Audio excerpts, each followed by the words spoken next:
Rolling sir. નાયબ police મહાનિરીક્ષક Shri Virendrasinh Yadav સાહેબ, Gandhinagar range તથા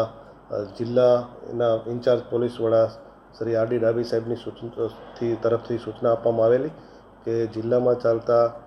જે સ્પા સેન્ટરો છે એની તપાસ કરવી અને ત્યાંથી કોઈ દેહ વેપાર જેવા ધંધાઓ ચાલતા હોય તો એના વિરુદ્ધમાં કાયદેસરની કાર્યવાહી કરવી. જે અનુસંધાને એસઓજીના police inspector Shri PB Chaudhary સાહેબને કાનગીરાએ બાતમી મળેલ બરાબર કે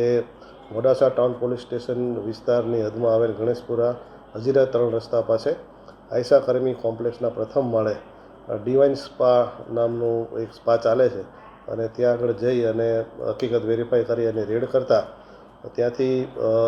છોકરીઓ મળી આવેલ જે બહારથી બોલાવવામાં આવેલી હતી અને સ્પાની યાર્ડમાં ગેરકાયદેસર રીતે ગ્રાહકો પાસેથી નાણાં પડાવી અને દેહ વ્યાપારનો ધંધો ચાલતો હતો. જે અનુસંધાને 2 ઈસમોની વિરુદ્ધમાં કાયદેસરની કાર્યવાહી કરવામાં આવેલ છે અને એની તપાસ હાલ એસઓજી ખાતે ચાલુ છે.